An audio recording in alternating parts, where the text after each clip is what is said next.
มื้อนี้วันพระแรม8 ค่ำเดือน2ญาติโยมมาจังหันตักบาตรไหว้พระสวดมนต์สรรเสริญบูชา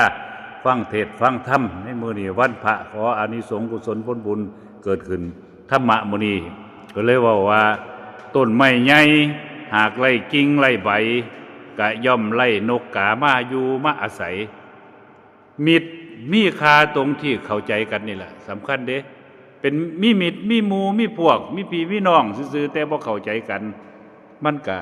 บ่มีความสุขว่าง่ายๆหรอกก็บ่มีความสุขคือต้นไม้นี่ล่ะต้นไม้ซื่อๆแต่ว่าบ่มีกิ่งบ่มีใบบ่มีงาไปเศร้าห่มก็บ่ได้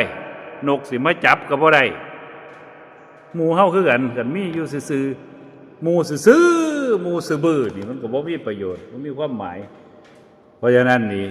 หลักธรรมคำสอนของพระศาสนาหลักคำสอนของพระพุทธเจ้านี่เฮาเอาไปประพฤติปฏิบัติตามมันก็ได้ประโยชน์ได้ผลสำหรับเฮานี่ล่ะบ่ไปเป็นประโยชน์กับผู้ใดดอกเฮาปฏิบัติเองเฮาก็ได้เองมีความสุขเองมีสติปัญญาเองเฮาเอาไปประพฤติปฏิบัติพอเฮามีสติปัญญาดีแล้วเฮาก็ไปให้ผู้อื่นเป็นที่พึ่งของผู้อื่นได้คือต้นไม้ใหญ่มีงามีใบมีกิ่งมีก้านสาขานกกาก็มาอาศัยได้คือกัน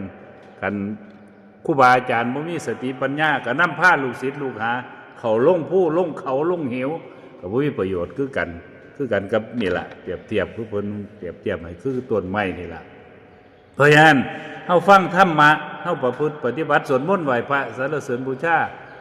นั่งสมาธิก็เพื่อให้สติปัญญามันเกิดนี่ล่ะบ่ไหนมันซื่อบื้อเด้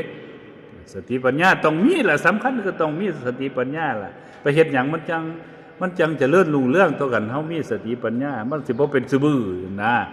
แม่นบ่มุจาว่าคันบ่แม่นก็เว้าใหม่โมทนาสาธุมื้อนี้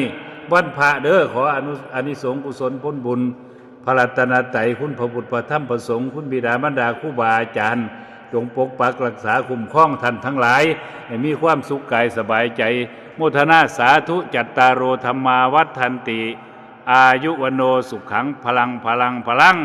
าธุ